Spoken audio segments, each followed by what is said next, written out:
पिछले 15 साल में जो इंटरनेशनल प्लेटफॉर्म पे इंडिया का परफॉर्मेंस है वो पिछले 70 साल में। चलो दोस्तों, तुमको आज हम 2024 की वोटों की तैयारी बताते हैं। इंडिया में कैसा माहौल और कैसा है, पब्लिक के दिल में क्या, दिमाग में क्या है, क्या पब्लिक बोलती है। तो चलते हैं, ये शॉट देखो। भी नहीं है, जो रिस्पेक्ट हमें मिली है वो मोदी जी की वजह से मिली है।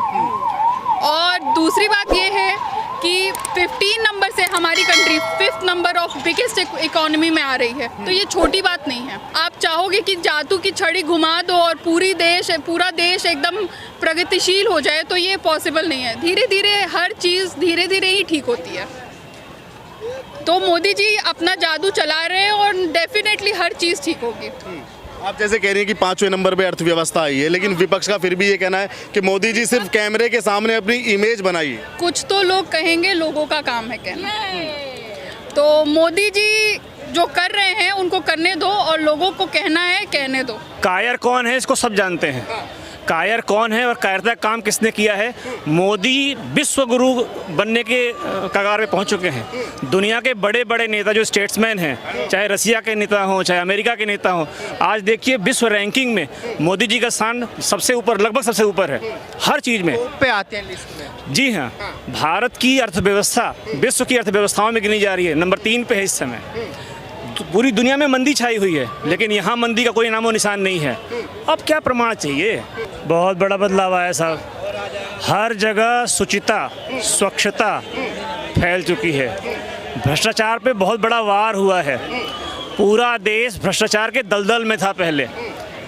2G 3G 4G चारा घोटाला ही घोटाला रोज़ सुनते। 14 से पहले रोज़ घोटाला सुनते थे। तभी तो लोगों ने बदला है।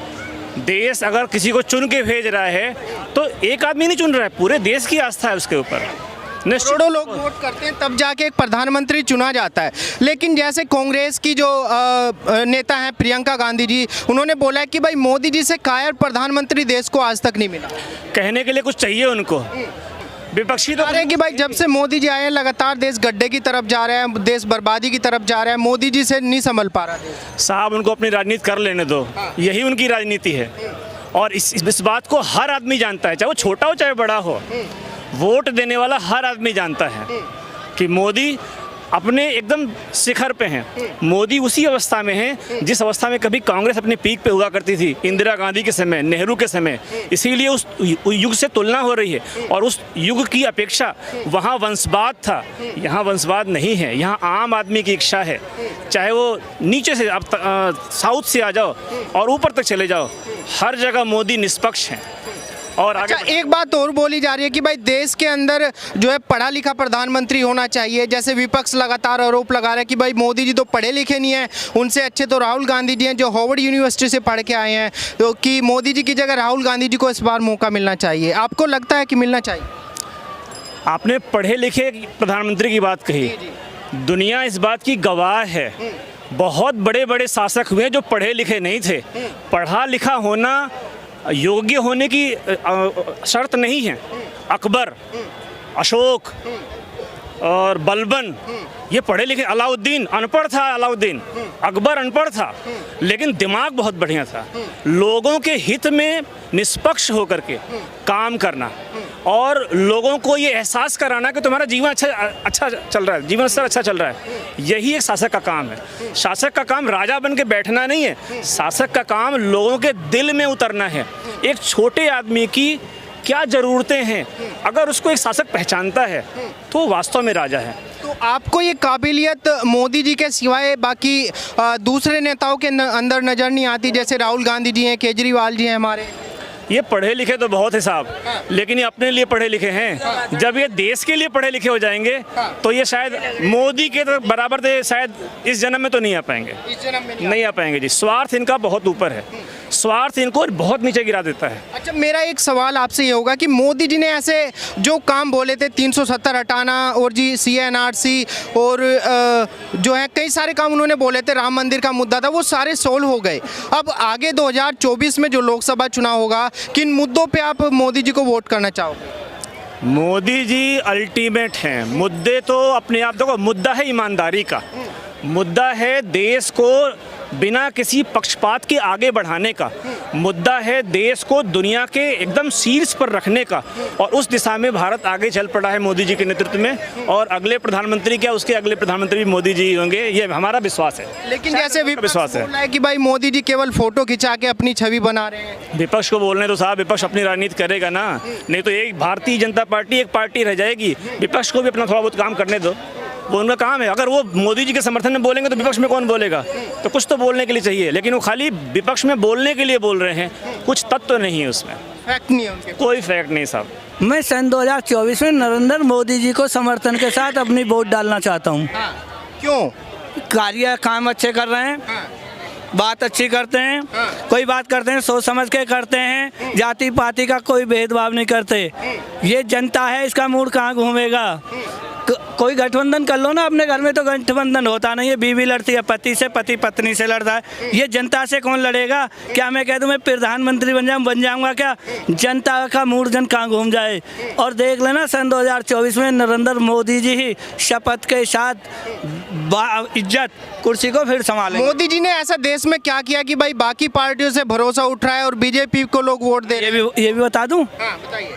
वो ये देख लेते ना, एक केला का छिलका पड़ा है, इतने बड़े प्रधानमंत्री होते हुए उसके उठा के भी कूड़ेदान में डाल देते हैं। एक छोटा सा जब चपरासी होता है ना, वो भी नखड़े में कपड़ा मारता है, उसकी जबकि ड्यूटी है वहाँ। जनाब, जो कार्य अच्छा करेगा ना वही कुर्सी को संभालेगा। आज से पहले किसने ऐसे कार्य करके दिखा दिए? जब मैं भी किसान का बेटा हूँ सर, जब अखिलेश जी के राज में नहीं 2 घंटे बत्ती नहीं आती थी, फसल सूख जाती थी, आज वही देश को चलाने वाले हमारे प्रधानमंत्री नरेंद्र मोदी जी हैं। 12 खाली पड़े रहते हैं। अब धरती सोना अब उगल रही है भाई मेरे, अब किसान आराम से सोता है, आराम से सोता है। और कार्य तो वो कर दिया जो आज तक किसी कोई करेगा नहीं। ये बता रहा हूँ, देखो ना ये न्यूज़ देखो, जब अभी एक केस चल रहा है कि ये प्रॉपर्टी जब्त कर लेता, आतिफ नाम था जिन, क्या था मैं भूल रहा हूँ। क्या इस सरकार में अधिकारी जब नहीं थे क्या? पटवारी जब नहीं थे क्या? बोलने वाला नहीं था? उनको अपनी कुर्सी रखानी थी, उनको अपने बच्चे पाल लेते। जो अब राजा आया ना, अतीक अहमद की बात कर। हाँ, अतीक अहमद की, क्या मतलब है किसी गरीब आदमी के प्रॉपर्टी को जब्त करना? जब ये जब्त करते थे काफ़ी दिन से, क्या ये जो अधिकारी थे भाई, ये बगैर अधिकारी के तो कार्य नहीं हो सकता ना, कोई नहीं हो सकता सर। जब बाबा ने ये डंका बजाया है, आवाज़ उठाई है, तो आज अधिकारी भी ये देख रहे हैं मुझे अपनी कुर्सी बचानी है या मुझे नौकरी बचानी है। जैसा भक्त होता है ना, ऐसी भक्ति की बात करता है। लेकिन मोदी और योगी जी के ऊपर तो सीधे विपक्ष के आरोप है कि भाई बांटने की राजनीति कर रहे हैं और जी लगातार एक समुदाय के खिलाफ कार्रवाई कर रहे हैं। भाई साहब, जनता से सवाल उठा लो ना, यहाँ ही गणित लगा लो, किसको चाहती है जनता? मैं तो नहीं कह रहा, मेरी एक गणित लगाओ, मेरी वोट तो नरेंद्र मोदी जी के खाते में आज से, और मुझे खूब दूध घी शक्कर कुछ भी पिलाओ, मैं नहीं बोल दूंगा, मेरा मूड तो उधर ही है ना। क्यों है कि उन्होंने कार्य अच्छे करें। हो सकता है किसी को बुरे लग रहे हो कार्य, हो सकता है, मेरे लिए तो अच्छा है।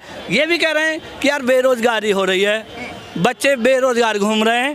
पहले दलाली चलती थी नंबर 2 की, किसी का बेटा दरोगा, किसी का बाप दरोगा है, भर्ती हुई कहती सर जरा ध्यान रखना, ये नंबर है, मेरा बेटा है, ठप्पा लगाया है भर्ती। मोदी जी ने कह दी वही बच्चा कामयाबी होगा जो रिटन पास कर देगा, कोई दलाली नहीं चलेगी। तो देखा आपने 2024 की तैयारियां शुरू हो गई है। रियल बात है, जो आदमी कुछ करेगा देश के लिए, उसको वो पूरा पब्लिक सपोर्ट करेगा। मैं तो भाई सपोर्ट करता हूँ।